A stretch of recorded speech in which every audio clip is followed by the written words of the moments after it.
Courage. Courage is the key to life itself. It takes courage to act. Part of being hungry when you've been defeated, it takes courage to start over again. If I could do anything for you, I would walk into your life and I would breathe courage into your life. And courage is a result of confidence. You have never seen a courageous person that didn't have confidence. Human potential is not of any kind of measurable limit. It can go as far as you desire or as far as you have the courage to walk. How do you stand up to massive external pressure? Courage. And courage is something that comes from relationships. You know, it's external. There are days we're going to doubt ourselves. There are days that storms are going to rise, and we have to have people who say, I got your back. You need to do this. We need you. The world needs this. Keep going.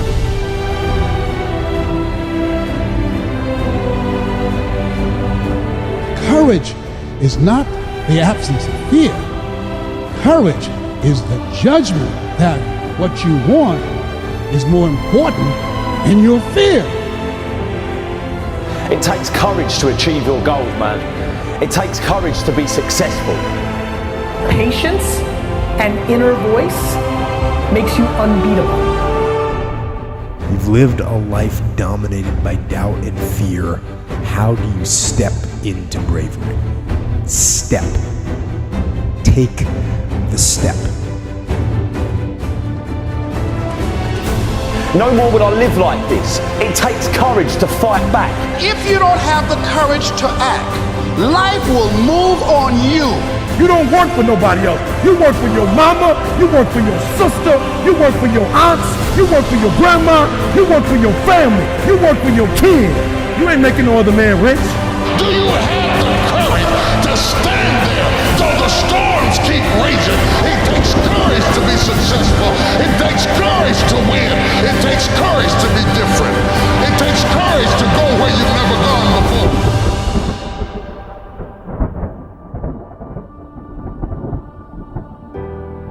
There are a lot of people who are born in situations that say, well, I'll never get out of this. So they won't. I say to people who say, well, I would like to have done so and so and so. So well, you could have done it. So, well, I couldn't get out of here.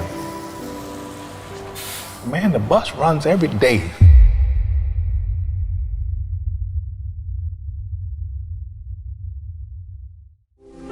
As you look at your life, ask yourself the question, what would your life be like? What would your life look like if you decided not to care what people thought of you? What would your life be like if you decided to give up some of your fears? What would your life be like if you decided to become courageous? What would your life be like? If you decided to act on your dream, if you did what you felt in your heart. You know what courageous means? Tom Ruskin and Randy Reed said. They said that courage comes from a French word which means of the heart. But how does it feel to you? He says that courage, you know, it takes courage to live. Says most people go through life not allowing themselves to step out because they don't want to let go. They don't want to be blown around. They don't want to be moved. The courage to face life's whirling wind of contradictions. The courage to love yourself. The courage to love. For years, I was afraid to love. The courage to take a chance. The courage to be who you are. He says courage isn't for somebody else, for medals, applause, or moral debts. Courage is what at that moment feels most right for you. Not just situational ethics, but what feels right in your heart, the word of the heart, what feels right in your heart. One great philosopher says, cowards die many times before their deaths. The valiant never taste of death but once. What does that mean? That valiant people aren't afraid? No, no, no. It means that they experience that fear and they move forward. They move forward anyhow. Many people are dead now. Many people are allowing their dreams to die.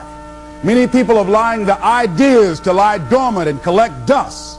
Many people have all this talent and ability that they are allowing to be buried inside of them, that they will take with them to their graves because they didn't have the courage to be who they are. And I say, as you begin to look toward the future and manifesting your greatness, it's going to take everything in you. Do you have the courage to get what you want? It takes courage to achieve your goals, man. It takes courage to be successful. It's scary. Being like everyone else, doing what the masses do and following the herd, that's easy. It's easy to be comfortable. It's easy not to try. It's easy to give up.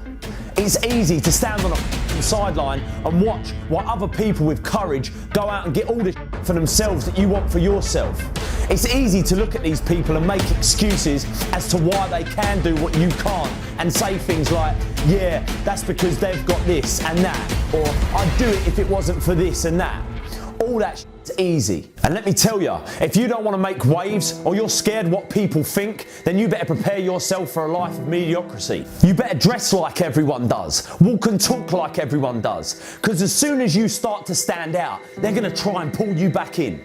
And it takes courage to push through that. As soon as you start to change, and I'm sure some of you have tried and tried a lot, you're going to get these people that want to keep you where they are. Because if you outgrow them, you're leaving them behind. And then they'll have to admit to themselves that it's possible. And that's the scariest thing in the world for them to do. Because that shit takes courage. That shit takes balls of steel. You need courage to change your life. Courage is needed to face your fears. To step out of your comfort zone and say, that's it, I'm done. No more. No more will I take this shit. No more will I live like this. No more will I let people treat me like this. It takes courage to fight back. It takes courage to get what you want and to start changing your stars. You have to go into it with the knowledge that it ain't going to be easy. It's going to be a battle. Not just any battle, not just some fight on a playground. This is a fight of life and death. And it takes courage to face that shit. But you have got it inside you, I know it. I believe you can like I believe I can. And I make these videos and do these talks to try and get it across to people that ain't yet got the courage themselves that they can do anything they want to do. If you just have the courage. You can either be a victim of your life or the master of it. But the choice, that's yours to make. There's enemies all through life. People that hurt you, people who lie to you, people that cheat on you and people that beat you. But there is only one enemy that can destroy you, and that's the enemy within. This enemy you can't escape. You can only tame because it lives inside your head. It enjoys trying to destroy you, convincing you that you're nothing, that you'll never be nothing, that you came from nothing, and you'll never get out. You're never going to change. You're never going to achieve your dreams. You're never going to make a difference. You're never going to get what you want. The enemy within feeds you this poison on a daily basis if you let it. For me, I picture the enemy within in a round cage in my mind. And it's circling this cage, but it never takes its eyes off me. It's baiting me, waiting for me to step into that cage with it so it can once again overpower my mind with its negativity. All this lies, all this paranoia, all its stress, all its depression, all its anxiety.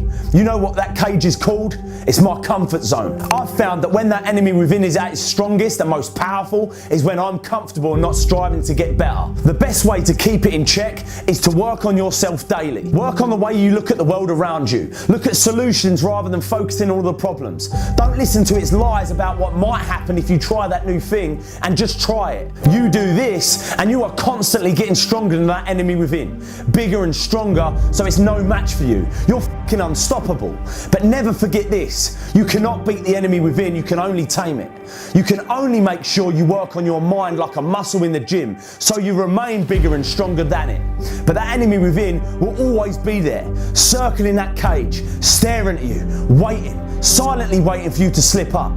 So keep it in check. Work on yourself daily and never give in. Every single day we are all faced with fears. opportunities that appear throughout our day-to-day lives, and the easy thing to do is to just walk away.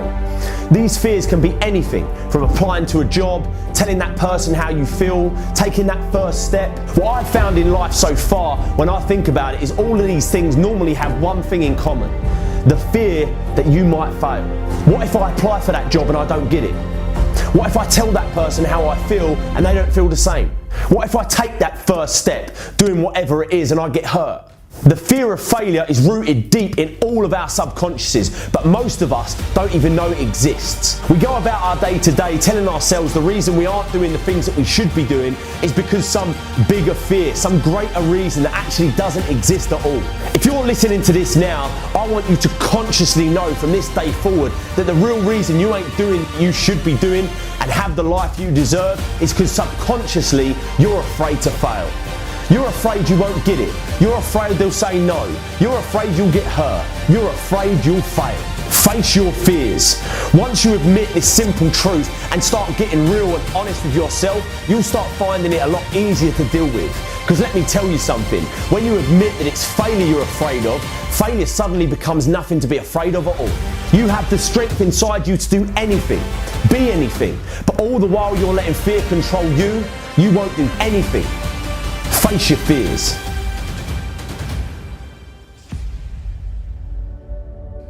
There's a quote by Goethe and it says, if you look at a person as they are, they will always remain that way or maybe be worse.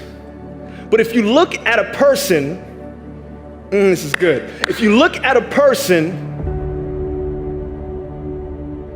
as they could be, they will grow into what they should be. Right? We have to know what we stand for. I'm not talking about what your company stands for. I'm not talking about your family values. I'm talking you as an individual. When you walk into a room, what do you represent? As you as an individual, when people around you see you, what feeling do they get? How do you leave your energy impression on the people around you? As individuals, we have to do that. That's the first step that we have to do when we're talking about make your mark. Everybody repeat after me, make my mark. Repeat after me, in order to make my mark, I have to define my mission statement. In order to make your mark, some of you are going through, you're on the journey of becoming, and you have to look at adversity with a new perspective, right? By a show of hands, how many of you guys have experienced fear? I need the elbow to lock. So here's what fear does. Fear is restrictive. Fear stops us from taking the steps that we need to take to become the best version of ourselves. Fear is the thing that's literally holding you back from doing the thing that you're supposed to do. Fear is stopping you from becoming the leader that you're supposed to be now. One of the things that I've learned in my past is that leadership is not a title. Leadership is an action. Leadership is not the title that you have. You can clap for that because let's go.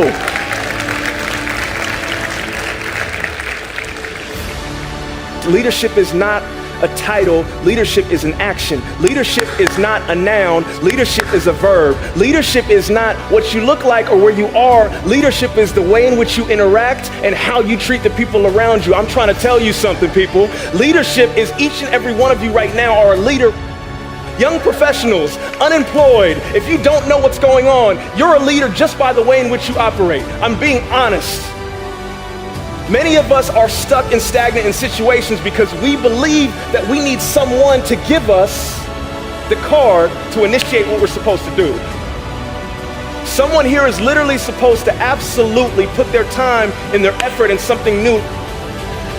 Like someone here right now is supposed to focus on their dream and their goals and their aspirations. The question that I ask myself every time that I speak, I don't look at this as a keynote, I look at this as an assignment. The thing that I ask myself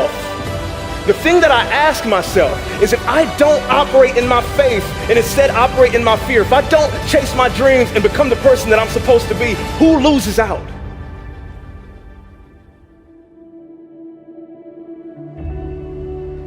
I realized that I wasn't doing this for me. Like every time I do something, it's not just for me. There are people who are watching you right now in your journey, and you're inspiring them just by the way in which you move.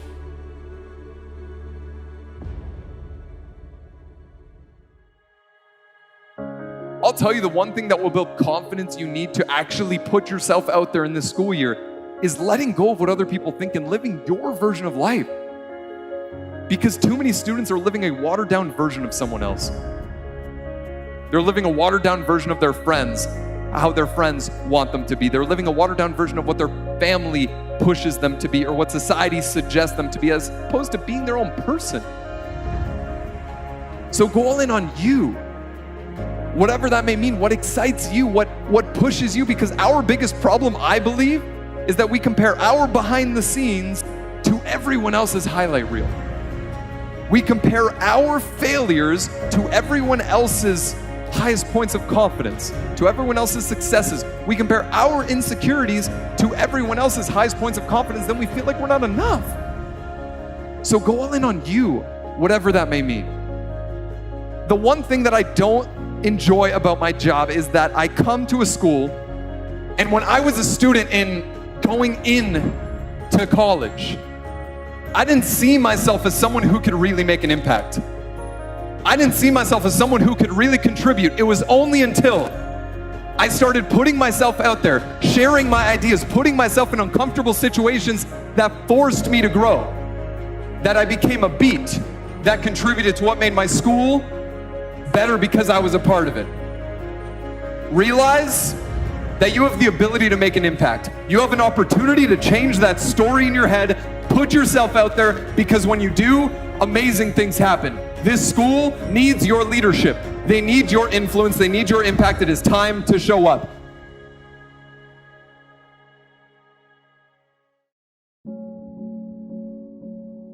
We're all carrying things in our pack. All of us are carrying these stories that are imposed by other people, by friends, by family, by society, by Instagram. And what happens is, when we are faced with a challenging situation, we approach it with all of that stuff. Some of you believe the stories that you've made up in your own head. The story of I'm not good enough. The story of I'm not academically inclined. The story of I'm not a morning person. The story of I can't really make new friends. The story of I can't really have an impact on the people around me. And now listen, I want to be abundantly clear. I'm not the guy that's going to come in here and tell you what stories to tell yourself, but I want you to get back to the place where you can start telling yourself better stories. Stories that you are enough, that you are charismatic enough, that you are courageous enough, that you aren't like them, and that's okay because you are like you. I believe when we stop believing the stories that we tell ourselves in our own heads and start telling ourselves new stories, stories that are actually aligned with who we are and who we would like to become, that is when we are able to change ourselves and change the people around us. But I want you to raise the question within yourself of defining the snake in your life. That thing that keeps on coming up that it is time to face, because here's what I know. Every single person in this room, student and faculty, has something that comes up that tries to get in their way, make them want to quit and turn around and walk away. And what I know to be true is defining that thing for you is the only way to be able to overcome it. We talk a lot about leadership going into a new school. How do you show up as a leader in this school and the community around it? True leadership is leaning into the things you're afraid of. True leadership is consistently choosing courage instead of fear. True leadership is having the courage, the audacity to take on challenges, things that don't make you feel good, while inspiring other people to do the same. It takes courage to make a new friend. It takes courage to stand up for that person that you see on campuses isn't being done right. It takes courage to wake up a little earlier instead of late, to join that student group, to put yourself out there more than you thought that you could. It takes courage to live a great life. So make the decision today of what courageous act are you going to make for yourself and the people at this school. It starts by taking on the things that you can actually affect, that you can control, and that you can impact, because I see way too many students coming into college and university that allow themselves to be defined by what happened yesterday. They allow themselves to be defined by what happened last week. Some of you in this room think because of one failed test that you are a failure, when the reality is those are moments, not characteristics. And my personal belief is that we need to start seeing those moments for what they are, moments.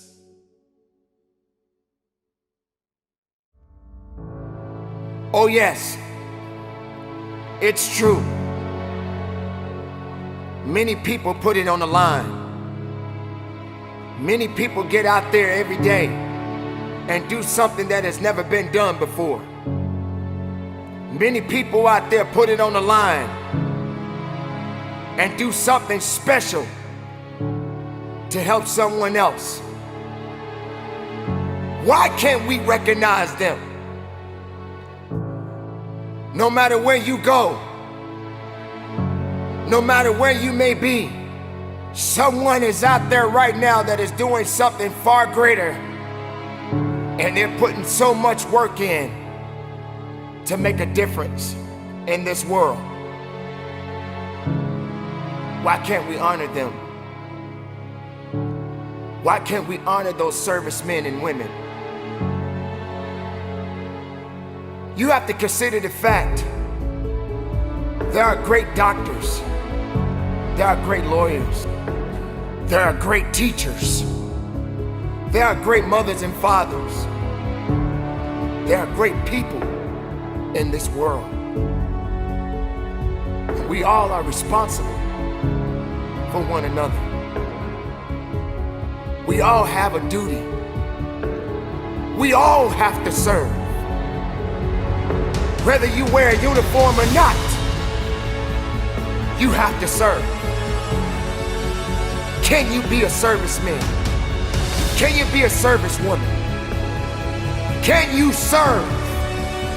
Are you prepared to serve? Do you have the ability to serve?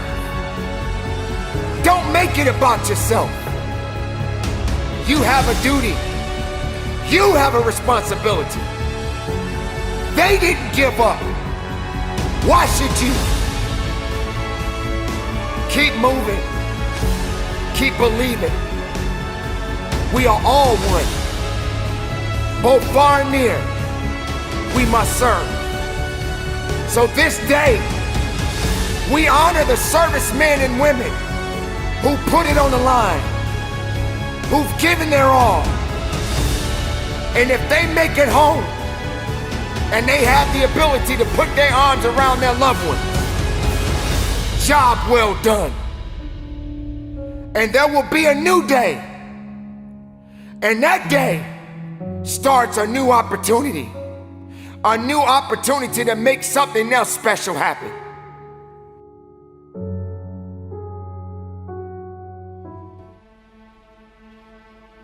A C student can justify anything, and the worst part about it, they can believe the excuse. Don't look at me like that. Some of you guys have been defeated already in your life. You're saying to yourself, you know what, I got a GED, nobody wants me. I used to be an alcoholic, nobody wants me. My own father used to tell me I was no good, nobody wants me. I'll just work this little dead-end job and we'll figure out what's next, because I don't have anywhere to go. Some of you guys can relate to what I'm saying. Somehow, some way, you've disqualified yourself. I work with so many people and I can relate to it. Nobody can beat you but you. Nobody can stop you but you. But the worst thing you can do is disqualify yourself. Now I'm 50 years old. I got a wife. I got kids. I got mortgages. I got bills. School is over. That's all about the real deal right now. You guys with me? Is there any excuse for an adult not to get an A out of life? So when you go to work, is there any excuse for you not to be an A manager? Is there any excuse for your store not to be an A store? Is there any excuse for you to go home and not be an A husband? Is there any excuse for you not to be an A wife or a mom or a dad? Is there any excuse? Because we're not in middle school anymore. We're not in high school anymore. So on report card day, I came home and I would sit down with my mom and dad and I would make excuses about my C. Well, Mom, you know, I don't like the teacher, Mom, and the teacher doesn't like me. That's why she gave me a C. You know, my mom would say, that teacher didn't give you nothing. You earned a C. Nobody can stop you but you. You know, I had a goal of playing in the NBA, and I got there. You guys know I had a goal of doubling my NBA income, and I got there. If you set a goal, and you make the intention that you're gonna get there, do you know that you writing it down and looking at it every single day, you're 7 times more likely to achieve that goal? This is America, ladies and gentlemen. It can happen to you, it can happen for you, but you gotta write these goals down, plain up on tablets, so they can be seen by men, and that man and that woman is you. My father said, write your goals down, son, and I wrote them down. I said, Dad, I'm gonna play in the NBA, and That's your problem, son. Your value system's screwed up. You're smart. This family's about being a student athlete. Rewrite your goals tomorrow and give them to me. He didn't yell at me. He didn't browbeat me. He didn't criticize me. He said, son, that's your problem. Your value system is screwed up. Redo them and give them to me tomorrow. You know, some of you guys can have more in life, but your value system is screwed up. You're more excited about Facebook and Instagram. But some of you guys, it's golf. You know, I go to work, man, I can't wait to hit that golf course. My father taught me something very valuable. But you know what? You will dwell in what you dwell on. You will dwell in what you dwell on. If you dwell on marijuana, you will dwell in marijuana. And you will get the weed smoker's reward. I thought about it the other day. I'm from Chicago. I've never been to a thug retirement party. Have you? I've never been to a thug retirement party. I guess I have. They're called funerals. What you dwell in, you dwell on. So can I give you a little bit of advice? Make sure your value system is good. Make sure your value system makes sense. People say all the time, well, what's most important to you? God, family, work. And I know what you're going to write down, but it's got to be real in your heart. Does that make sense? What was in my heart was sports, and that's no lie. My father said, redo your value system, son, it's screwed up. I redid it the next day. I said, Dad, you ready? Yeah. Okay, Dad, I'm gonna graduate college in 4 years. I'm gonna play in NBA. Anybody know why I ducked? My dad had a nice backhand. I said, I'm gonna play in NBA. And this is what I said. I'm gonna make more money in business than I did in sports. You know what my father said? I like it, son. I like it. I want you to take those goals out and look at them every single day. Before I knew it, that 2.1 turned into a 2.9. Before I knew it, I got selected to be president of the Journalism Club, captain of the homecoming committee. Before I knew it, people began to recognize me not as an athlete, but as a leader in school. All of a sudden, I wanted a 3.0. I'm gonna get a 3.0. I'm gonna get a 3.0. And they were like, Walter, it's mathematically impossible. You know what I'm talking about? So I got as high as I can get, a 2.9.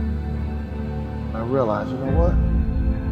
I could have had a 3.0 easy if I would have taken advantage and been a little bit more mature in my past life.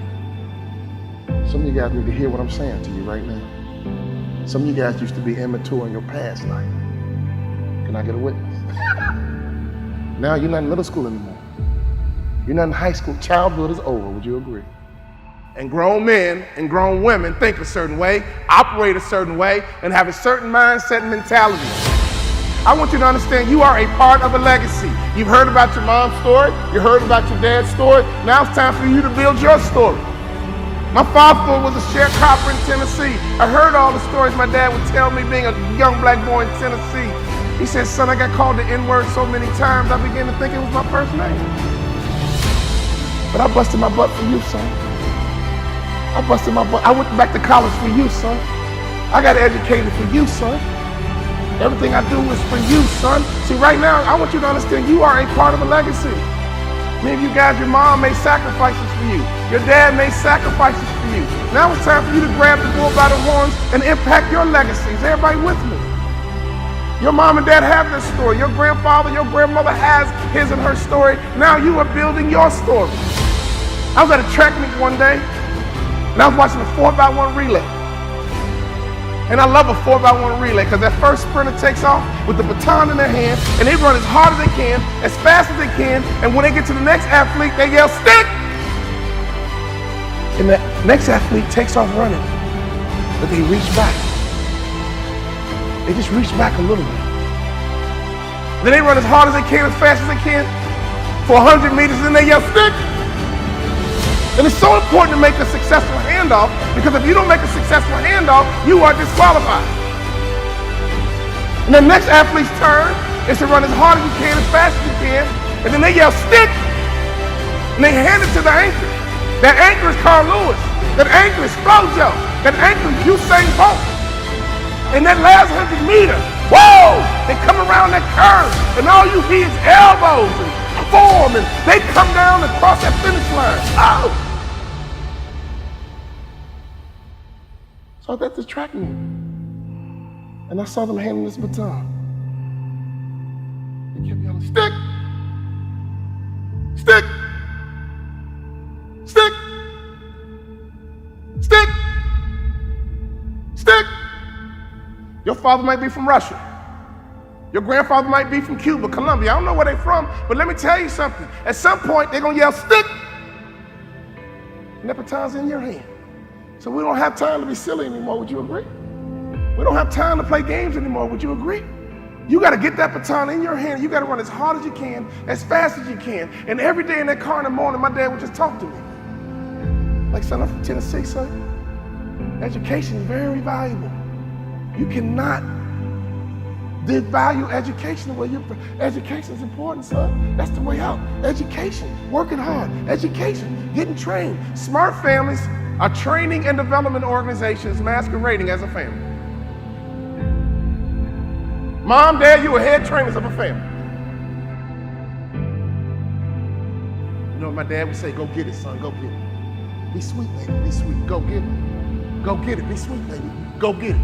Go get it, be sweet, baby. Go get it, be sweet, baby. Every time I left the house, my mom would say, be sweet, baby, be sweet. My dad would say, go get it, son, go get it.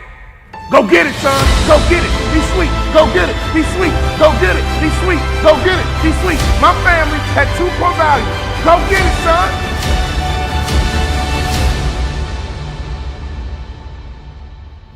Be sweet, baby.